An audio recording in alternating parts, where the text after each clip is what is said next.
Ընկերներ ողջույն, սահմանը անցնում ենք քաղաքագետ Հարություն Մկրտչյանի հետ։ Ողջույն Հարություն, շնորհակալություն միանալու համար։ Ողջույն Ժիրայր ջան, ես եմ շնորհակալ հրավերի համար։ Հարություն, խոսենք նրանից, ինչի մասին դու շատ հաճախ կրկնում ես։ Մենք տեսնում ենք, որ ընդդիմադիր տարբեր բլոկներ են ձևավորվում, դրանք մեղմ ասած կապ ունեն կոնկրետ շրջանակների հետ, այսինքն ձևավորվում են կոնկրետ շրջանակների ուղղորդմամբ, ինչպես իրենք ասացին, Գյումրի երկու սցենար անելու համար, այսինքն հավաքելով տարբեր ձայներ, վերջում միավորելով եւ փորձելով իշխանություն վերցնել։ Ինչը մենք չենք տեսնում, այսպես ասած, ժողովրդավարական կամ առողջ ուժերի շրջանակում, հա։ Ի վերջո ինչու՞մն է խնդիրը։ Ես չեմ կարող ասել ինչումն է խնդիրը, բայց որ այդտեղ խնդիր կա, սա ակնհայտ է, եւ խնդիրը կայանում է նրանում, որ հենց այդ առողջ ուժերի ձեռքով, առողջ ուժերի չհամախմբման արդյունքում ցավոք սրտի հերթական անգամ Հայաստանի Հանրապետությունում համապետական ընտրությունները բևեռացվելու են, հերթական անգամ Հայաստանի Հանրապետության քաղաքացիները ստիպված գնալու են ընտրատեղամասեր սևի եւ սպիտակի միջև ընտրություն կատարելու, հերթական անգամ ժողովրդավարական առողջ ուժերի չհամախմբման արդյունքում ոչ այնքան առողջ ուժերը եւ հիմնականում դրսից կուրացիայի ենթարկվող ուժերը ներթափանցելու են խորհրդարան։ Դեռ մի բան էլ սպառնում են Հայաստանի Հանրապետության քաղաքացիներին, որ Գյումրի 2 կանեն եւ Գյումրի 2-ի սցենարով, Գյումրու սցենարով իշխանությունը կվերցնեն։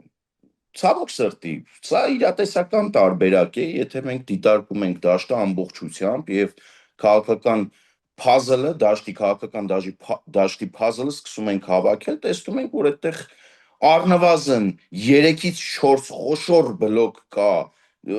ռեսուրսների տիրապետող բլոկ, եկեք սրա մասին առաջին հերթին խոսենք, սարսափելի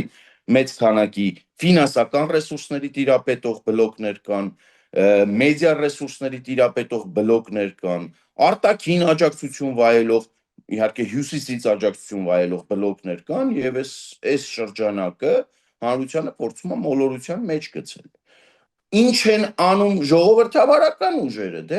մի փոքր կոպիտ եմ ես արտահայտվում, բայց իրավիճակը բնորոշելու, բնութագրելու համար պետք է ասեմ, ամեն մեկը իր կոստյումի մեջ իրեն պատկերացնում է Հայաստանի Հանրապետության հաջորդ վարչապետ, վերջնարդյունքում ինչա լինելու, եթե ժողովրդավարական ուժերը չհամախմբվեն եւ ճակատ չձևավորեն, բևեռ չդառնան քաղաքական դաշտում եւ այլընտրանք չառաջարկեն Հայաստանի Հանրապետությանը, այդ պարագայում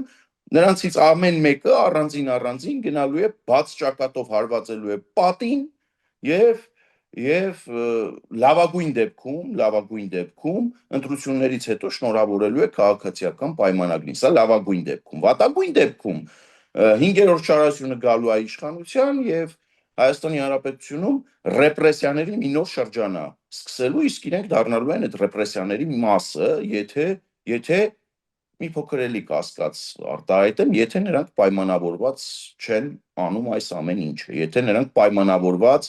ճանապարհ չեն հարթում 5-րդ շարասյան համար դեպի խորհրդարան։ Բայց հենց ընտրություններից հետո իրավիճակի ինչ-որ փոփոխություն կարելի է ակնկալել, որովհետև մենք 21 թվականի ընտրությունները տեսանք եւ կարծես թե դրանից պետք է որ հետևություն արած լինեին այդ ուժերը, որ առանձին, այսպես ասած, գործը գլուխ չի գալիս, հա, հիմա էլ շարունակում են նույն տրամաբանությունը։ Ու հետո նաև բողոքում, որ այսպիսի անորակ խորհրդարան է ձևավորվում։ Լսեք, Հայաստանի Հանրապետության քաղաքացուն պետք է ընտրության հնարավորություն տալ։ Ամեն մեկը այս ժողովրդավարական ուժերից ամեն մեկը, որևէ մեկին ես չեմ ուզում թերագնահատել, որևէ մեկի վրա չեմ ուզում ստվեր նետել։ Ամեն մեկը առանձին վերցրած իրենից ինչ որ արժեք է ներկայացնում եւ Հայաստանի Հանրապետության քաղաքացին առանձին վերցրած յուրաքանչյուրին էլ կուզենա տեսնել խորհրդարանում, բայց ցավոք սրտի ընտրական process-ները դրա մասին չեն։ Ընտրությունները դրա մասին չեն, հայաստանյան ընտրությունները դրա մասին չեն։ Հայաստանի Հանրապետությունում ընտրությունները խիստ բևեռացված պայմաններում են ընթանում եւ այս համատեքստում պետքա ժողովրդավարական ուժերը կարողանան եւս իրենք բևեռ ձևավորել եւ բևեռով հանդես գալ ընտրությունների, հա, կուռ բևեռով, որտեղ առնվազն 10-15 առաջին 10-15 համարի ներկայացուցիչները հանրությանը հայտնի կլինեն, հանրության համար այս տարիների ընթացքում աշխատած կլինեն Հայաստանի Հանրապետության անկախությունը, ինքնիշխանությունը եւ սուվերենությունը անսակարկելի կլինի նրանց համար, եթե կարողանան այս ճակատը ձևավորել, այո, Հայաստանի Հանրապետության քաղաքացիների մոտ հավատ կառաջանա։ Ի վերջո հավատ կառաջանա եւ մի որոշակի զանգված տանից դուրս կգնա ընտրությունների, որ ուղղակի բոյկոտում ընտրությունները 2019 թվականի ընտրություններից հետո։ Իսկ այդ տոկոսը բավականին մեծ է, ես մի փոքր չեմ վախենա կանխատեսում անել գնահատական տալ, մոտավորապես հասարակության առողջ հատվածի 60%-ը այդպես է մտածում եւ ուղղակի չի գնում ընտրությունների։ Եվ դրա արդյունքում էլ 5-րդ շարասյունը, Քոչարյանը, Սերժ Սարգսյանը, չգիտեմ, Ծառուկյանը կամ մյուսները օգտվում են իրավիճակից եւ հայտնվում են առնվազն խորհրդարանում, էլ չեմ ասում, որ Դամոկլյան սրի նման ճոճվում է Հայաստանի Հանրապետության ապագայի գլխին Գյումրի 2-ի սցենարը։ Այս ուժերը հերթական անգամ որդեգրել են այդ նույն քաղաքականությունը, գնան ընտրությունների առանձին, նրանցից որոշները տուրք տան իրենց կուսակցական միջին եւ ստորին էշելոնի ներկայացուցիչներին եւ թույլ տալ այդ կուսակցականներին իրենց ոտքերից կախված իրենց ճահիճը քաշե, ընտրություններից հետո էլ կարձանագրեն այն ինչ որ կարձանագրեն։ Ընտրություններից հետո ես իզուր չասեցի, քաղաքացիական պայմանագրից շուտ կշտապեն քաղաքացիական պայմանագրի գրասենյակ շնորհավորելու քաղաքացիական պայմանագրին, դա լավագույն դեպքում, վատագույն դեպքում ստիպված կլինեն Հայաստանի Հանրապետության ներսում Հայաստանի Հանրապետության քաղաքացիներին բացատրություն տալ, էլ չեմ ասում, որ ռեպրեսիվ այդ շրջանը, որ թևակողենք մենք, եթե 5-րդ Շարասյան ձեռքին հայտնվի իշխանությունը, մի օր այդ ռեպրեսիվ մեքենան իրենց հետևից կգա։ Սա պարզ ճշմարտություն է, որ պետք է հասկանան։ Իմ խորին համոզմամբ նրանք շատ լավ հասկանում են սա, այլ հարց, որ նրանք չեն պատասխանում միջև այս պահը, թե որն է պատճառը, որ նրանք չեն համախմբում։ Չկա, երևի թե գաղափարական առումով ասեմ, հա, գաղափարական առումով չկա այդպիսի պատճառ, որ այդ շրջանակները չհամախմբվեն։ Հակասություններ մանր ու միջին հարցերի շուրջ բնական է, որ պետքա լինի, իսկ ով ասեց, որ յուրաքանչյուր դաշինքի պարագայում ԶԱԳՍ-ի թղթին հավասարազոր փաստաթուղթ է դա եւ նրանք ԶԱԳՍ են ընկնում մեկը մյուսի հետ, իսկ ով ասեց, որ այդ քաղաքական ուժերը իրենց դիմագիծը չեն կարող պահել, առանձին հարցերում իրենց տեսակետն ու դիրքորոշումը կուռ տարբերվող չեն կարող ներկայացնել։ Սա այլ բանի մասին է։ Մենք խոսում ենք ընտրությանը միասնական ճակատով հակակշռող 5-րդ Շարասյանը եւ իշխանությանը մի նոր բևեռ ձևավորելու մասին, որը ընդհանրապես տարակարծությունների եւ տարաձայնությունների մասին չի։ Ասեմ ավելին, այդ իմ կողմից պատկերացրած, հա, այդ հնարավոր բևեռը ձևավորելուց հետո, երբ որ խորհրդարան անցնեն, ժիրեջը նորմալ process կլինի, երբ որ խորհրդարանում ամեն մեկը առանձին, որովհետև դրա մեջ հիմնականում անհատներ, անհատականություններ են, չէ, ընդգրկվում։ Ամեն մեկն առանձին Հայաստանի Հանրապետության պետական շահը պահի իր պատկերացումներով։ Իհարկե կարմիր գծեր ունենալով, որ որևէ պարագայում քոչարյանասերժական եւ պրոռուսական այդ շրջանակի հետ գործարքի չի գնալու, սա սկզբունք է, սա կարմիր գծով տարվող սկզբունք է։ Մնացած բոլոր հարցերում պետք է մարդիկ ազատ լինեն։ Այդ բազմաբևեռ խորհրդարանն է, որ մեզ տանելու է զարգացման, այդ բազմաբևեռ եւ տարակարծիք խորհրդարանն է, որ Հայաստանի Հանրապետության քաղաքացիներին իրականում շոշափելի հաջողություններ է ցույց տալու եւ Հայաստանի Հանրապետության քաղաքացիներին ծառայելու։ Իսկ ով ասեց, որ նրանք ԶԱԳՍ են ընկնում միմյանց հետ եւ խորհրդարանում պարտավոր են միմյանց հետ աշխատել։ Կարող են խորհրդարանում առանձնանալ, կարմիր գծերը պահելով տարբեր հարցերի շուրջ կարող են տարբեր տեսակետներ արտահայտել, մեկը մի քիչ սուր, մեկը մի քիչ մեղմ։ Դրանից կօգտվի միայն մեր երկիրը, մեր ժողովուրդը։ Հիմա ուզում են այս ուժերը այլընտրանք առաջարկեն Հայաստանի Հանրապետության քաղաքացիներին։ Շատ լավ, թող միավորվեն կլոր սեղանի շուրջ, ես բազմիցս այդ կոչը հնչեցրել եմ, հիմա էլ հնչեցնում եմ եւ պնդում եմ։ Այն ուժերը, որ կգնան միայնակ կուսակցական անճանաչելի ցուցակներով, իսկ իրականում այդ ցուցակները առաջին, երկրորդ, երրորդ համարը հանած ամբողջությամբ անճանաչելի են հանրության համար։ Անճանաչելի ցուցակներով կգնան ընտրությունների, վստահեցնում եմ ձեզ, ստիպված են լինելու հերթական անգամ ձայներ փոշիացնել, հերթական անգամ ընտրություններից հետո արձանագրել այն, ինչ որ կարձանագրվի եւ բաց ճակատով հարված են պատին ու սա կլինի դաս ոմանց համար ու որոշ ուժեր նաեւ պետքա եւ որոշ ուժերի առաջնորդներ նաեւ կարծում եմ պետքա իրենց թոշակի գնալու process-ը 26 թվականի հունիսի ընտրություններից հետո արագացնել։ Մենք պարբերաբար, այսպես ասեմ, տեղեկություններ ենք ստանում, վստահաբար նաև դու էլ սև փողերի, այսպես ասենք, մասին, հա, որոնք քաղաքական process-ներում են հիմա գործի դրվում, դրանք տարբեր արտահայտչաձևեր են ունենում, բայց այնուամենայնիվ մենք այդ մասով չենք տեսնում իրավական վերահսկողություն։ Գուցե այդ տեղեկությունները իսկապես մեր կապարանոց են, նաև այդ տեղեկությունները, որ մեզ են հասնում, գուցե իրականության հետ կապ չունեն եւ process-ը շատ ստերիլ, թափանցիկ ու մաքուր է։ Ես այդ կարծիքին չեմ, ինչու, որովհետև բոլորովին վերջերս ես ընտրական process-ի մեջով անցել եմ, խոսքը վաղաշաբաթի թիմ ընտրություններին է վերաբերվում եւ ես հավաստիացնում եմ ընտրական փուլից առաջ, ընթացքում եւ հետո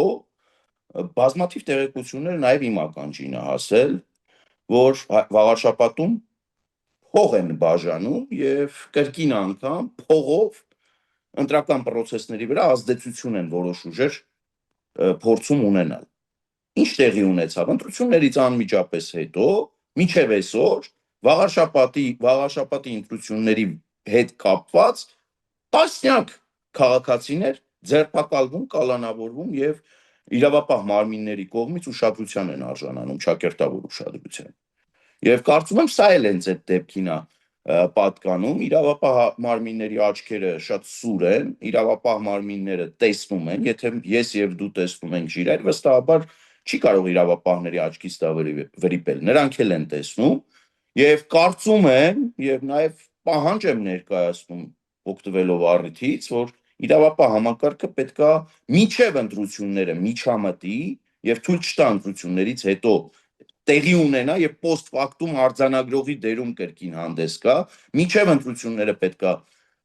փաստագրվեն, փաստերը հավաքվեն եւ ընտրություններից առաջ առնվազն կարծում եմ այն ուժերը, որ այդպիսի նկրտումներ ունեն եւ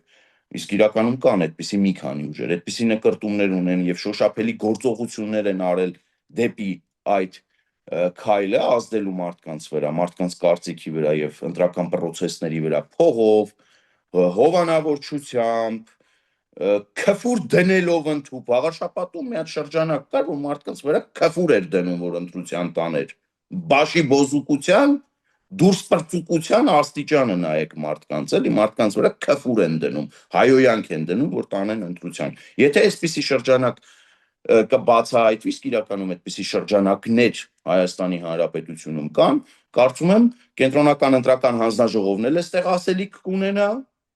ազգային ժողովն էլ ասելիք կունենա հավաքական առումով եւ կառավարությունն էլ իր առընթեր իրավապահ մարմիններով ասելիք պետք է ունենա։ Ինչպես։ Այ օրինակ որոշ ուժերի արգելելով ուղղակի ընտրական process-ներին մասնակցելու։ Մենք պիտի հասնենք այս этаպին, որ ի վերջո փող բաժանող դուրս պրծուկների ճանապարհը ուղղակի օրենքով պետքա փակվի։ Որովհետեւ եթե կա փող տվող, վերցնողը միշտ կգտնվի։ Եթե կա վերցնող, տվողներ միշտ կգտնվի։ Ուղղակի պետքա նրանց մասնակցության ճանապարհը փակել։ Եվ սա պահանջ եմ իբրև ձևավորում, եթե միջև 26 թվականի ընտրությունները կլինեն այդպիսի տեղեկությունները եւ իրավապահները մշակելով այդ տեղեկությունները կհանգեն այն եզրահանգման, որ այո, փորձեր է կատարվում միջամտել ընտրական process-ներին տարբեր զարտուղի ճանապարհներով, ես կարծում եմ այդպիսի ուժերին պետքա ուղղակի օրենքի արգելքով, օրենքի միջոցով արգելել ընտրություններին մասնակցելու հնարավորություն եւ թույլ չտալ մասնակցել ընտրություններին։ Իսկ այդպիսի ուժեր կան։ Իրականում կան։ Ես մի առիթով ասել եմ, չէ, որ Հայաստանի Հանրապետությունում փաստաբաններ չեն մնացել ազատ։ Հայաստանի Հանրապետությունում ազատ ավտոբուսներ չեն մնացել, որ օրավարձով ուղղակի չեն վարձվում եւ կենթանի գովազդի տեսքով քաղաքում չեն պատատվում։ Կան շրջանակներ, որ էլի թաղային տասովչիկությամբ են զբաղված։ Այդ տասովչիկների ինստիտուտը վերածնվել է կրկին։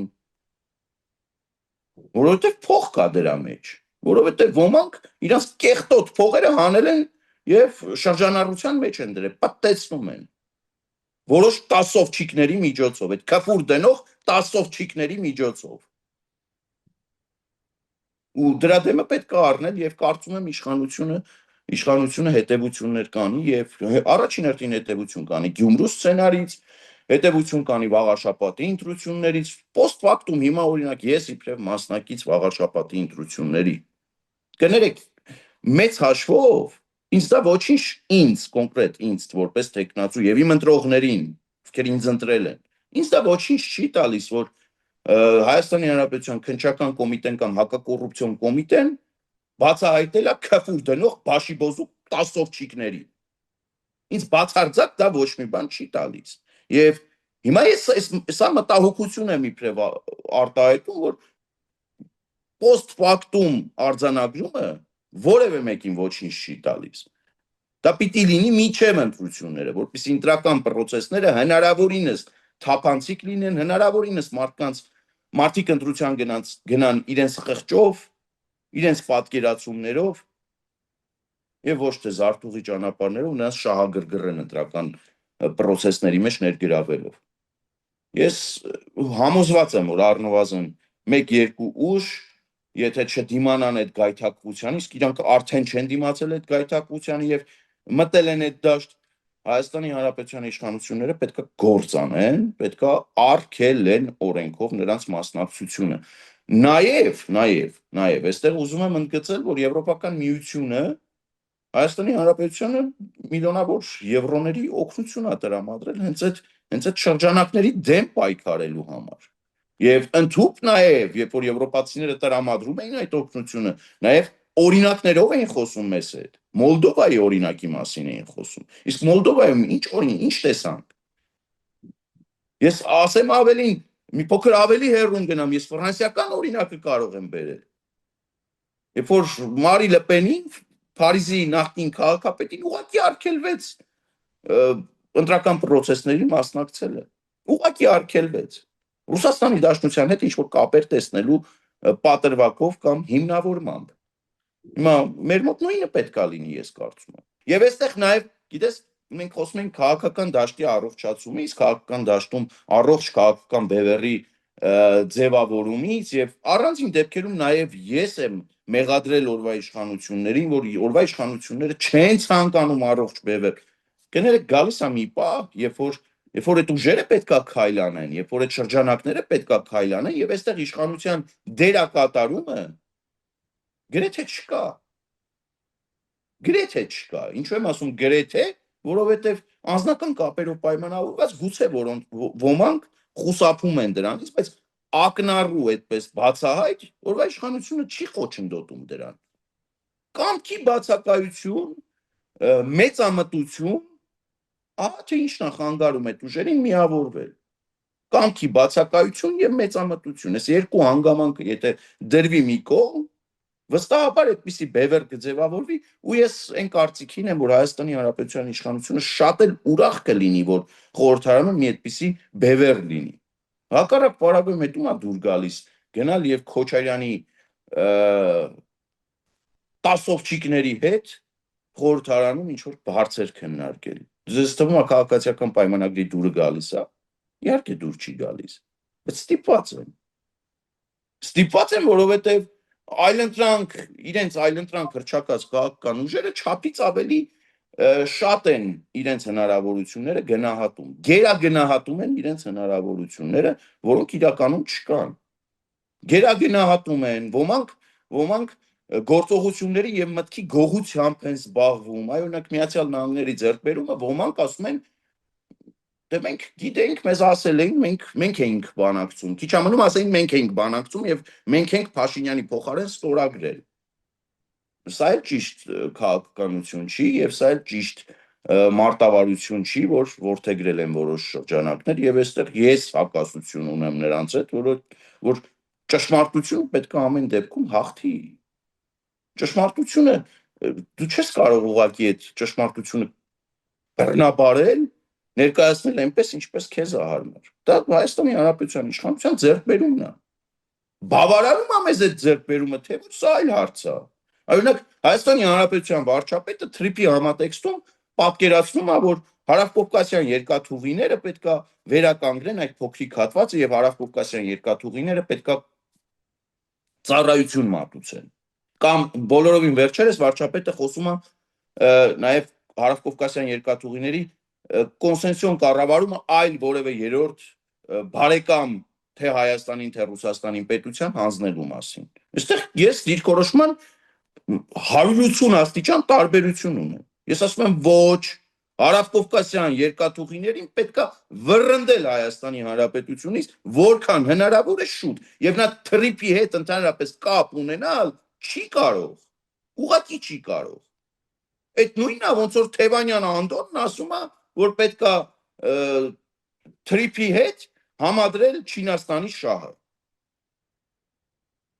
Կամ թրիփի հետ պետքա համադրել Ռուսաստանի Դաշնության շահը, Իրանի շահը։ Դա նույնն է։ Իսկ ես այդ կարծիքին չեմ։ Հայաստանի էլեկտրական ցանցերի օրինակով այդ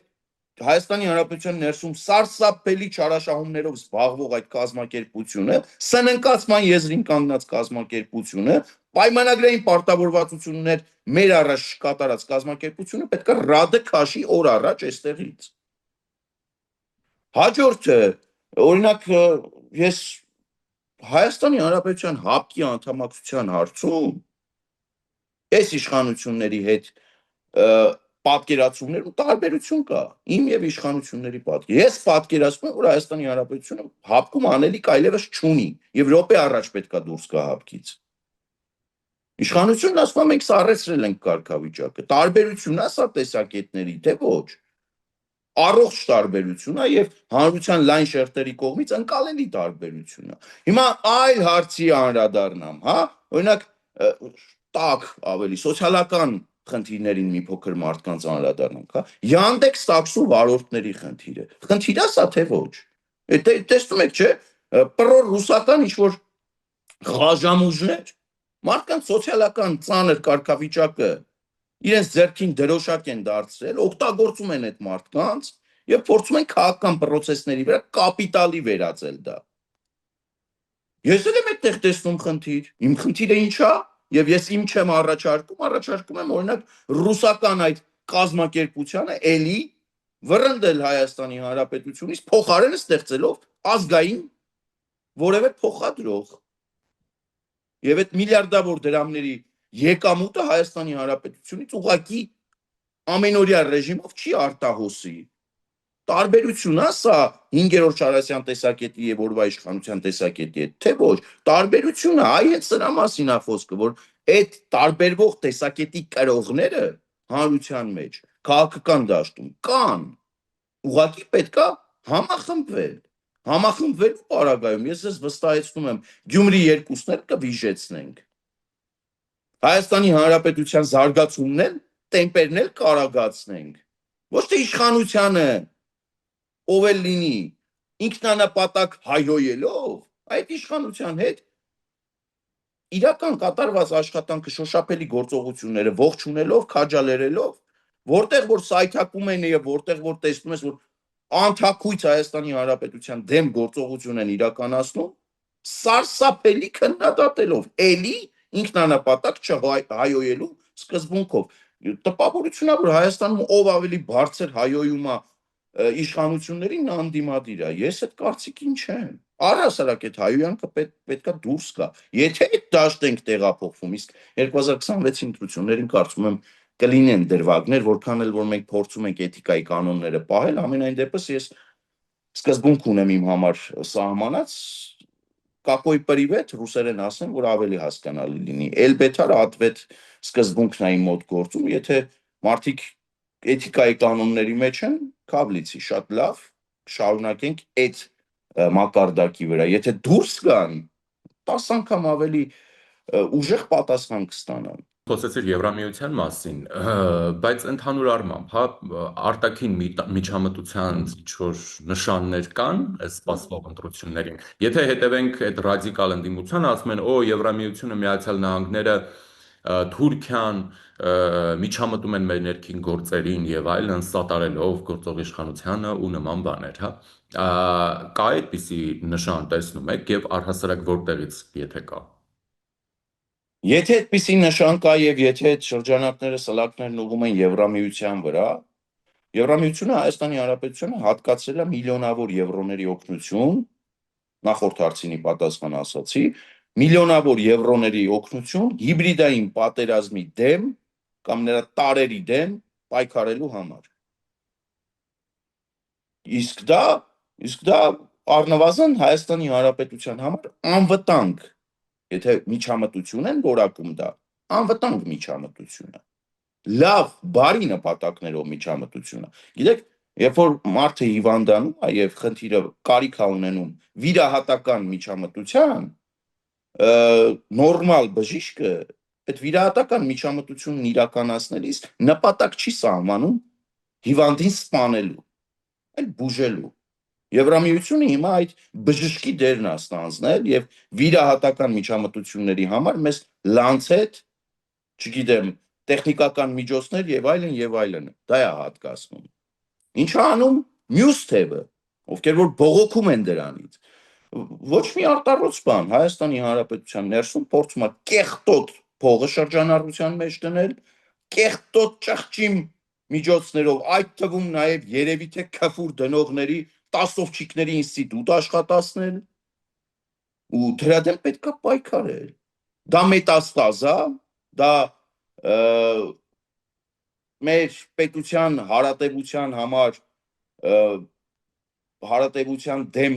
մղվող պայքար է, դամոկլյան սուր է մեր պետության գլխին ճոճվող, որը պետքա կտրել, որի դեմ պետքա պայքարել։ Տարբերությունը սա է։ Իհարկե կա միջամտության վտանգ։ Կիրիենկոն բա ինչի է նշանակված։ Այն Ֆիլիպի հետ շփվող մյուսները ինչի են շփվում անընդհատ Ֆիլիպի եւ Եվգենիի հետ։ Անունները ուղակի չեմ տալիս, հատուկ անունները տալիս եմ, իրենք էլ երևի ականջները սրած լսում են, թե այս որտեղից ինֆորմացիան։ Այդ ինչի են շփվում։ Ինչի են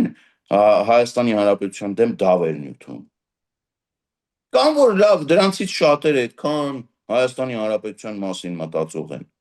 Ինչի է Ռուսաստանի Դաշնության Կրեմլի պատերի տակ Կորեայի որփի նման թափառում առավոտից երեկո։ Հայաստանի Հանրապետության դեմ էլ ցուցմունքներ տալիս։ Եթե կա միջամտության վտանգ, դա Ռուսաստանի Դաշնությունից սպասվող միջամտությունն է եւ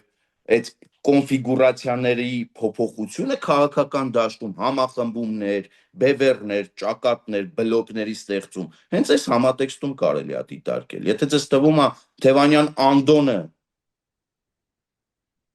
չէր գիտակցում կամ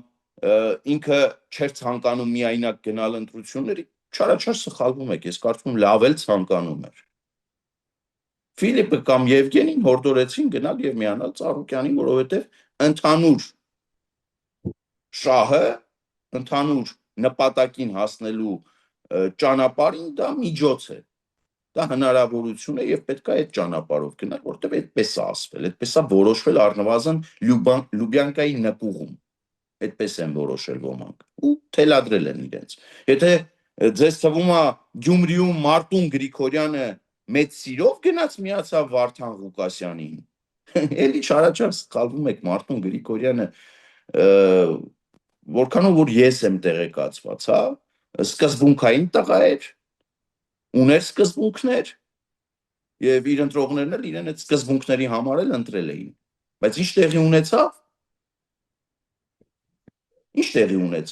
Հավաստիացնում եմ ձեզ, Վանեցյան Արթուրը չէր, որ ազդեցություն ունեցավ Մարտուն Գրիգորյանի վրա։ Ասեմ ավելին, Սարգսյան Սերժն էլ չէր։ Ավելի դերվից երկար գուդոկով զանգ ստացան եւ գնացին այդ քայլին Վարդան Ղուկասյանին, Գյումրվա կաշառակեր Վարդանիկին դարձին քաղաքապետ։ Հիմա նույնն է լինելու համապետական մասշտաբում եւ հենց դրա մասին այս համախմբումները